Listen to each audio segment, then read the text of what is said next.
Thank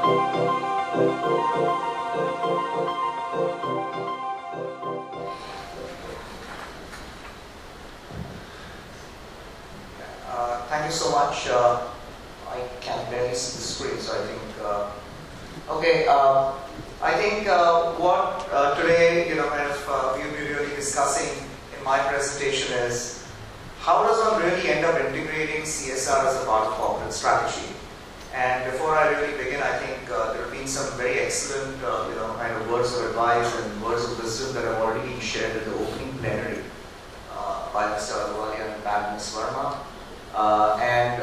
Some of the very challenging statements made by Mr. Goyal and Mr. Nanda right now. Very, very interesting.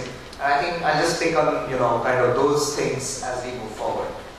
Very clearly, one thing is evident here is that the predictability, and I'm using this word, with emphasis, that the predictability of the CSR spend, now kind of gives companies a chance of transforming CSR into a platform of corporate strategy.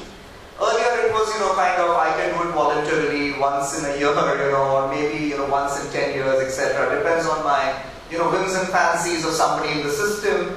Not now anymore. So the predictability of the spend kind of gives you the chance to transform CSR into a platform. And I think there are several platforms, and very challenges which the companies are facing today. And the most important is, talent engagement, right? I mean, say you have such bright people. Somebody spoke about, India being the youngest nation in the next, few years. So talent engagement is a very important thing. CSR can become a very interesting platform. We'll come to that as to later.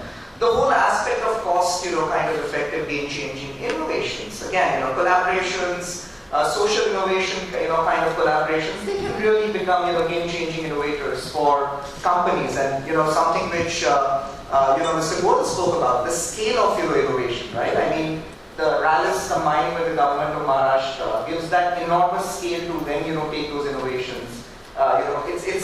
It's phenomenal. The whole aspect of open center for learning for leaders, that is very important. Indian companies going abroad, expanding their global footprint, need multicultural, leaders, need leaders who can handle multicultural workforces. CSR becomes a very good, platform for companies to really, engage and grow leaders in that direction. And of course, really think about areas, where you may not have invested, but you really want to invest and start investing. A very classic example is one of the largest Chinese, web companies who never thought it would ever work with a set of carpenters, ended up now working not only with them, but establishing $1 billion plus business with them. So a classic thing as, you've never thought about an initiative, but, CSR can become a platform of action. So that predictability, to tackle or to spend now gives you to transform or an opportunity to transform CSR into, these laboratories of action. Very interestingly, we did this very interesting study with a number of corporations, large, small, and those who have never engaged with CSR ever in their life, and who now will have to because of the legislation. And there were a number of questions that these organizations had.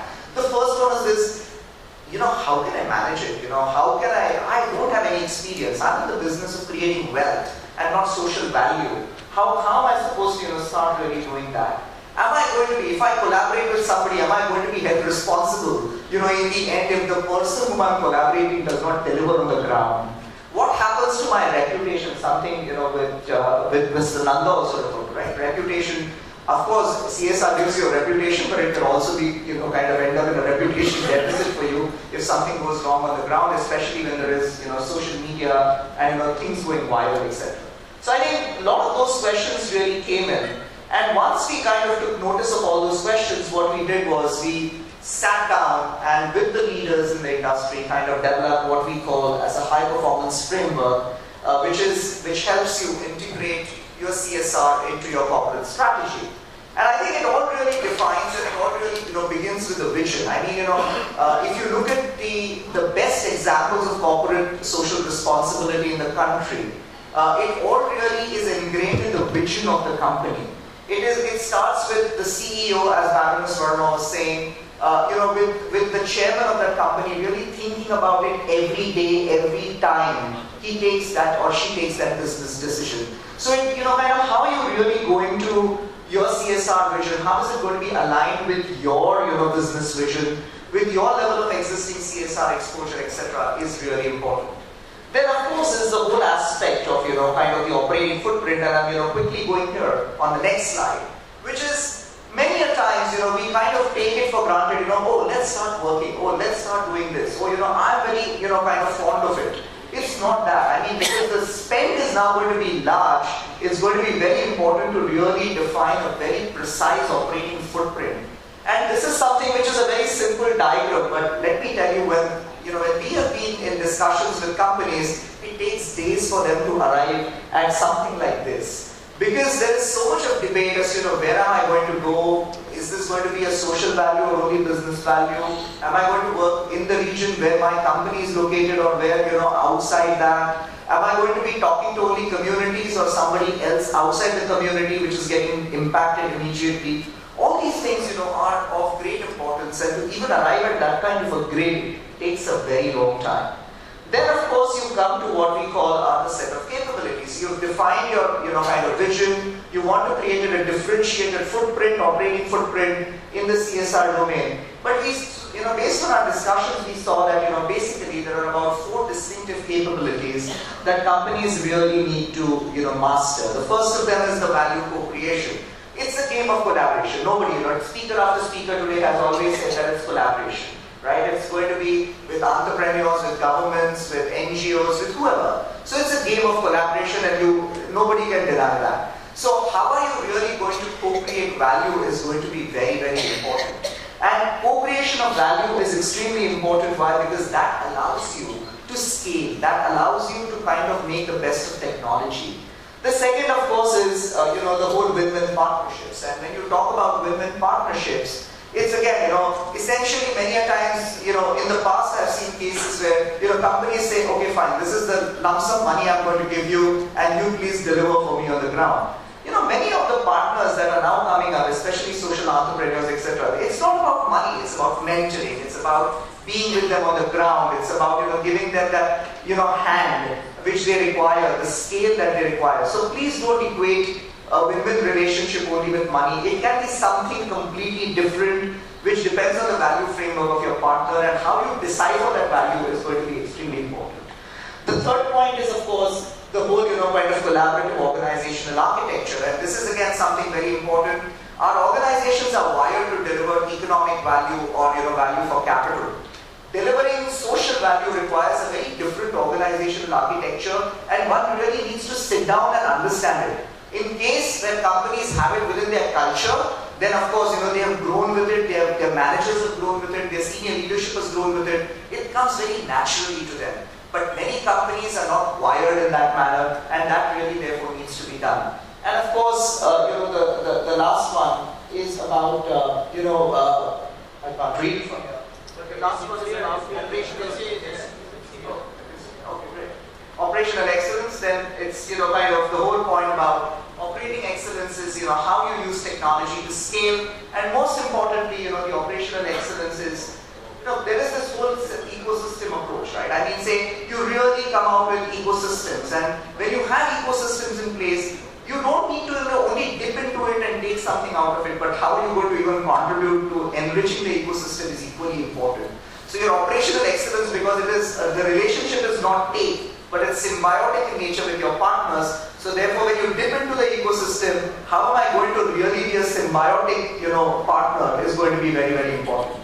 Coming to the next, and this is the most important, and I believe a lot of people have, kind of spoken about this, but I'm not going to drain you through the slide because my 8 minutes are coming to an end. But the most important part, and this is the most important part, which is, are you driving it from the top? Is it really being driven from the top? Is my CEO, is my president, is my senior member of the board living the values that they are communicating through, their CSR speak, or through their, communication channels when they speak to employees? That is very important. The second is mentoring.